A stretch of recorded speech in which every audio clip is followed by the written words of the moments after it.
Et tous ceux qui ont eu à aspirer à la souveraineté de leur pays, que ça Comme soit Sankara, Djibo Bakary du Niger, qui devrait prendre le pouvoir parce qu'il était le président du parti Sawaba. C'est lui qui devait prendre le pouvoir. Comment il s'appelle? Djibo Bakary. Mais en tout cas, général de Gaulle lui a créé tous les problèmes et il l'a obligé à fuir le Niger et en lieu et place on a mis Amani Dioré. C'était en 58. En 1958, ça a été le cas de Sékou Touré. Je ne vous fais pas un dessin. Sékou Touré, il a dit non, quand on est souverain, on est indépendant, on bat sa monnaie. Général de Gaulle lui a créé tous les problèmes. On a même déversé sur la Guinée des faux francs français guinéens pour pouvoir... Des faux francs guinéens. Des faux francs guinéens. C'est-à-dire qu'ils ont semé la panique monétaire. Pour pouvoir désorganiser les barbouzes, quoi, ont fabriqué une panique monétaire. Hein. Puisque le temps nous est compté, on va aller très vite. En 62, il y a eu Modibo Keïta du Mali, qui a battu monnaie. Eh bien, toutes les tracasseries, tous les ennuis lui ont été créés, avec même la complicité de certains dirigeants africains sur lesquels s'appuyait la France, mais je ne vais pas les citer volontairement. Eh bien, à la fin des fins, Modibo Keïta a été arrêté, mis en prison, empoisonné et mort en prison. Ah ben oui.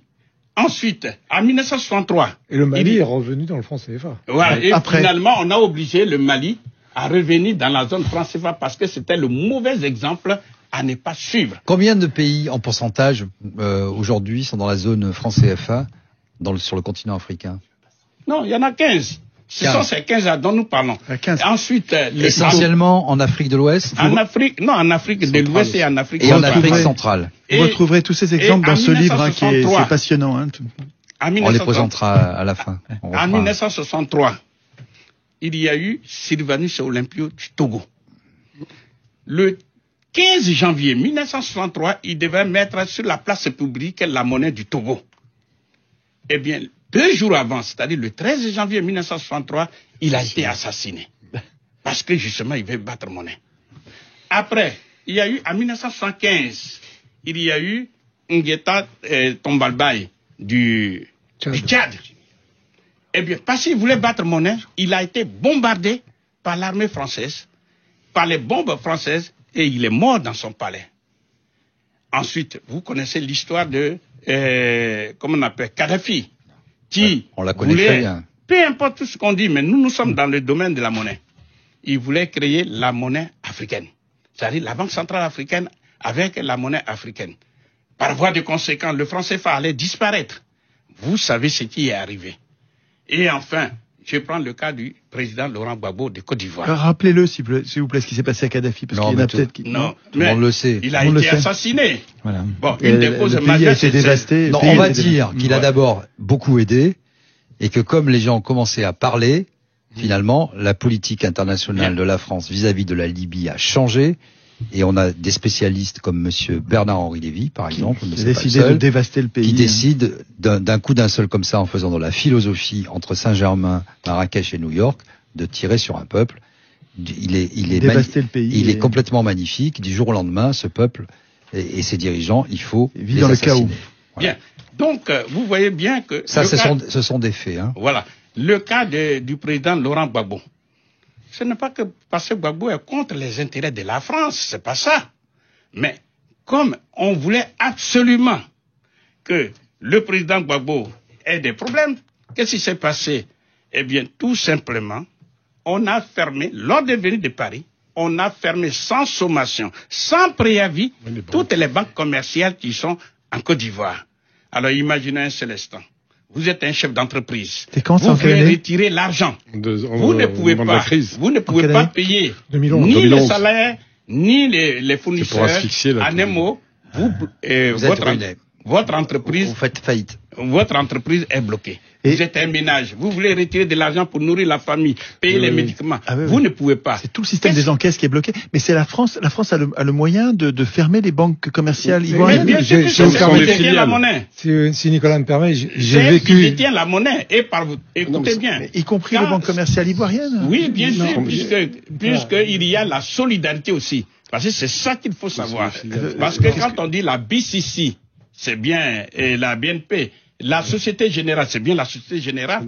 Et par commodité, et non, pas par solidarité, quand toutes les autres banques commerciales ont fermé. Mais ce que je voudrais dire, parce qu'il ne faut pas noyer le poisson, quand ces banques ont été fermées vers la fin, eh bien, Gbagbo était obligé, puisqu'on a même retiré, on a interdit aux représentants du président Gbagbo à la BCAO qui est la banque centrale de ces 8 États, on les a renvoyés. Gbagbo a été donc obligé de dire, bon, en tant que premier responsable du pays, eh bien, je suis obligé de créer la monnaie ivoirienne. Et selon Kone Katina, le ministre du budget de l'époque, il dit au plus tard, le 15 mai. Quelle année? 2011. Eh bien, on devrait voir la monnaie ivoirienne en circulation. Eh bien, tout ça, ça n'a pas plu à l'occupant français. Et la France s'est rattrapée sur le plan militaire. Quel mois? Juste combien de temps après? C'est-à-dire, vous avez vu ce qui s'est passé, les bombardements. Et on a bombardé Gbagbo. C'est quand les bombardements? C'est avril? En avril. On a bombardé Gbagbo. 2011. Oui. Mais enfin, attendez, il y a bien un prétexte. Qu'est-ce qu'a dit le gouvernement français pour justifier le bombardement de la Côte d'Ivoire? Non, bon, il est évident qu'on vous donnera des faux arguments. Mais nous sommes en train d'expliquer, puisque moi je suis sur le plan monétaire. Bernard voulait faire une intervention là. Oui. Pour compléter ce que dit Nicolas, moi ce qu'il vient de dire par rapport aux banques, je l'ai vécu au jour le jour, au palais présidentiel ou au ministère des Finances, ou avec M. Kone Katina, qui était à l'époque ministre du Budget et qui a beaucoup travaillé pour remettre la situation en place. Parce que ce qu'il faut dire exactement sur cette situation de la fermeture des banques, qui est dans la foulée de l'élection présidentielle de 2010, que Laurent Gbagbo avait gagné, et que, d'ailleurs, je dis dans mon livre, et j'ai pas été contredit, que même un monsieur comme Bolloré avait dit à Sarkozy que pour lui, Gbagbo avait gagné les élections. En décembre 2010. Il a dit ça à Sarkozy. Je l'ai écrit, j'ai pas été démenti, comme Nicolas n'a pas été démenti pour ses affaires à lui.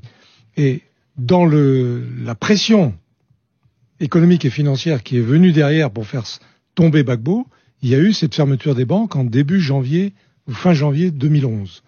Et ce ne sont pas toutes les banques qui ont fermé, ce sont les 2 filiales qu'a rappelé Nicolas, c'est-à-dire la BCC qui est la filiale de la BNP et la Générale de Côte d'Ivoire qui est la filiale de la Générale française. Ce que les Français n'ont pas anticipé, c'est que grâce en particulier à Kone Katina, dans les quelques jours qui ont suivi, les autorités ivoiriennes, avec les spécialistes bancaires ivoiriens, ont reconstitué tous les comptes bancaires manuellement et ont permis aux uns et aux autres de retrouver le chemin de la banque. Et en particulier, les Français de Côte d'Ivoire. Parce que ces 2 banques, BCC et Société Générale, avaient essentiellement les comptes de la communauté française de Côte d'Ivoire, qui du jour au lendemain se sont retrouvés sans avoir un centime sur eux. Moi, j'ai des amis français de Côte d'Ivoire qui, à ce moment-là, ne pouvaient même pas mettre leur carte bleue dans la banque. N'avaient pas de liquidité. Ministères qui ont remis en place le mécanisme. C'est les fonctionnaires des ministères ivoiriens qui ont remis en place, qui ont reconstitué manuellement tous les comptes bancaires bloqués pour que personne ne soit spolié. À nouveau une gestion des encaisses. Et par exemple, moi qui étais conseiller à la présidence, j'étais donc fonctionnaire ivoirien, j'ai été payé jusqu'au mois d'avril 2011. Et l'ensemble des fonctionnaires ivoiriens ont été payés jusqu'à la chute du président. C'est les bombardements. Et jusqu'au mois d'avril. C'est la fin de Gbagbo. Alors, ce que je vous propose là, on va aller dans la dernière demi-heure. Bon. Vous prenez les francs CFA, c'est mis BCAO, donc l'Afrique de l'Ouest. Vous les avez en poche. Vous allez, donc par exemple, vous quittez la Côte d'Ivoire, vous les avez en poche. Vous allez en Afrique centrale. Vous allez en Afrique centrale. C'est même pas convertible en Afrique centrale. Et vous allez sur le marché. On ne prend pas passer les deux. Les 2 francs CFA sont pas convertibles entre eux. Ils ne sont pas convertibles entre eux. Il faut toujours... Non seulement ne pas convertible, mais il ne peut pas être utilisé à Yaoundé, le franc CFA de l'Ouest. J'allais dire, il y a 2... Et à Abidjan, le franc CFA de la... Par rapport à la monnaie, pour être tout à fait dans la vulgarisation, quand vous empêchez les gens de sortir d'un pays, comme c'était le cas par exemple de l'Union soviétique pendant des décennies, vous faites des frontières, des miradors, vous faites une monnaie non convertible, et vous empêchez les gens de sortir, et tous ceux qui sortent, vous les tuez, ou là. Bien. Bon, sauf que dans le cas des pays africains, ce n'est pas choisi, mais c'est subi. C'est ça que vous êtes en train de nous dire. Imposé. Voilà. Parce que, qu'est-ce qui se passe derrière? D'abord, il y a un cloisonnement commercial entre les deux zones dites monétaires. Vous voyez que les échanges... Il y a des normes qui ne sont pas compatibles entre elles et qui ne permettent pas de commercer. Il n'y a pas d'échange. Il n'y a pas d'échange. Alors que commercialement, il pourrait y avoir des échanges. La monnaie est au cœur des échanges commerciaux.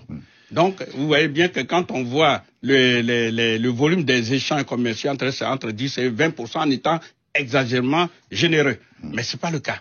Maintenant, un des inconvénients majeurs, parlez près du micro. Ah oui, ils ne sont pas convertibles entre eux. Tirez le verre. Voilà. Ils ne sont pas convertibles entre eux.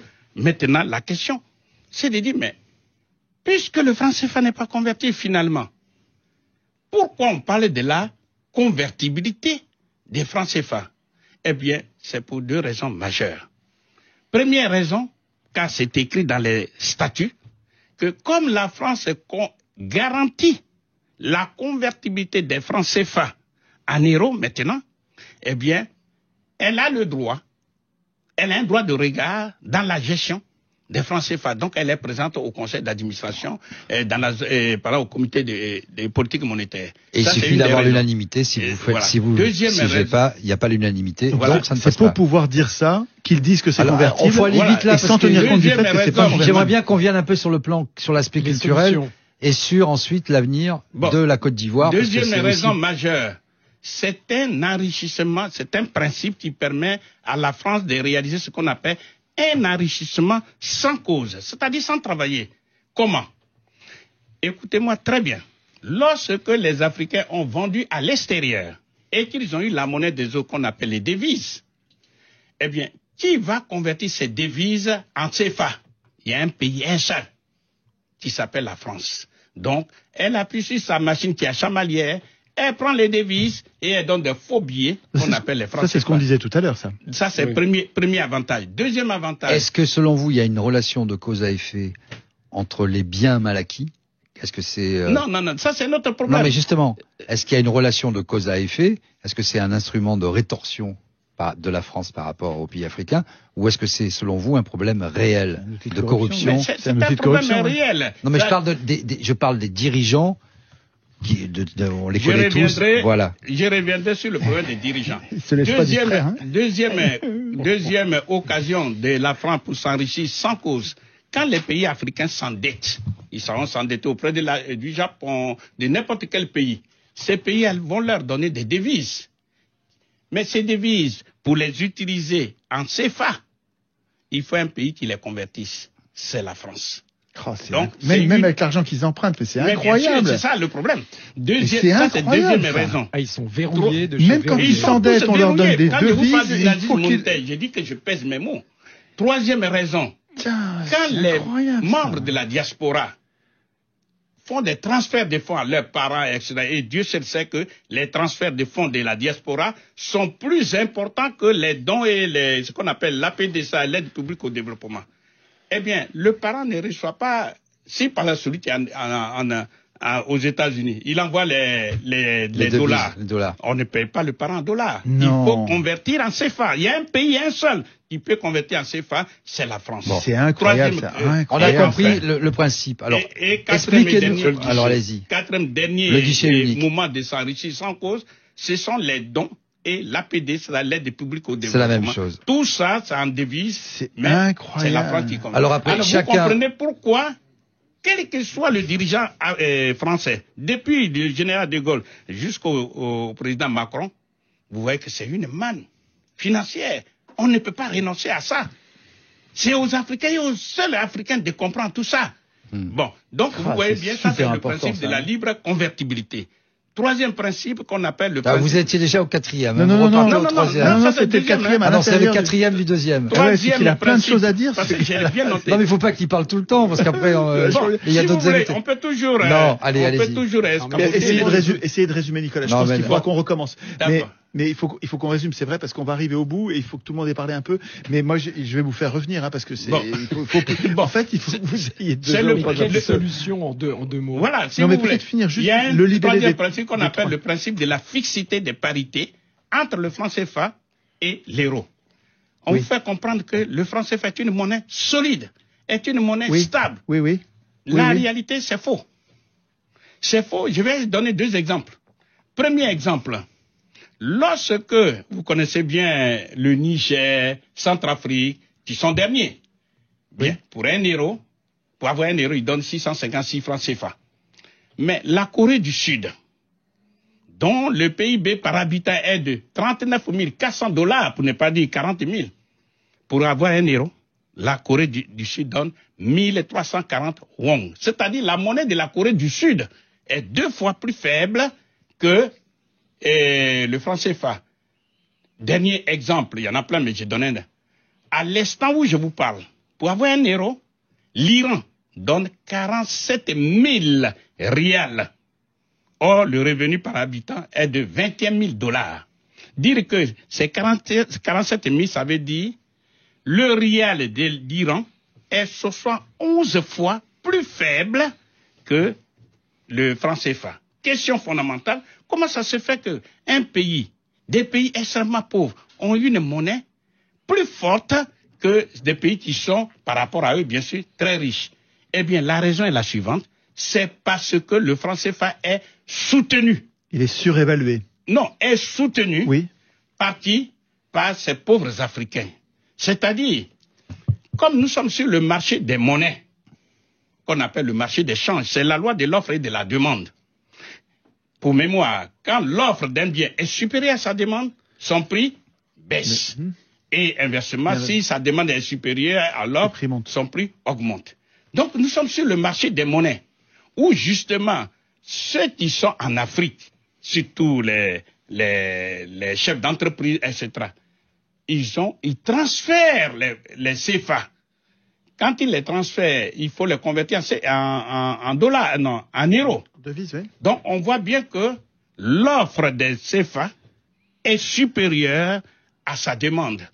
Donc, son prix, c'est-à-dire pour avoir 1 euro, on devrait donner non pas 656 francs, mais peut-être 3 000, 4 000, 5 000, ou même 20 000 francs CFA. Mais on ne veut pas de ça. Donc, on demande aux pays africains, à travers leur banque centrale, de racheter les francs CFA surabondants sur le marché. Or, on ne rachète pas les francs CFA avec les francs CFA. On rachète les francs CFA avec des devises. Mais bien sûr. Lesquelles devises devraient être utilisées pour acheter des machines, pour investir. Et on maintient l'asservissement et la pauvreté. Et la désindustrialisation, la pauvreté, c'est scandaleux ça. Et c'est ça. Et aujourd'hui, les pays africains sont pris dans un étau. Ils souffrent. Et la conséquence est majeure. Il y en a plein, hein, puisqu'ils ont une monnaie artificiellement gonflée. Première conséquence, c'est le gaspillage de ces devises dont je viens de parler. Deuxième, la difficulté à exporter. Il y a déjà ça, mais deuxièmement, le franc CFA est soutenu non seulement par les devises, mais avec des stocks d'or que les Africains déposent. Donc, vous voyez bien... C'est encore une monnaie réserve obligatoire. Donc, vous voyez bien que quand la France fait partie des 4 premiers pays qui ont plus de 3500 tonnes d'or, c'est bien l'apport... Une bonne partie qui vient de l'Afrique. Voilà. Ensuite, maintenant, une des conséquences majeures, puisqu'ils ont une monnaie forte, qu'est-ce qu'on a tendance à faire? Ils ont tendance à importer les produits qu'ils sont capables de produire eux-mêmes. Par exemple, le riz. Ils vont dire, bon, on a un franc CFA fort, on importe le riz de Thaïlande, etc. Et du coup, ils créent à l'extérieur des emplois et eux-mêmes, et la pauvreté, le chômage en local. Et puis, c'est que ils subissent ce qu'on appelle l'inflation. Quand on dit la vie est trop chère à Abidjan, un peu partout dans ces pays de la zone franc CFA, c'est bien pour cette cause-là. C'est l'inflation importée, vous voulez dire ça? Mais c'est l'inflation importée parce que tout ce qu'on importe, ce qu'on produit localement, ça coûte moins cher en général.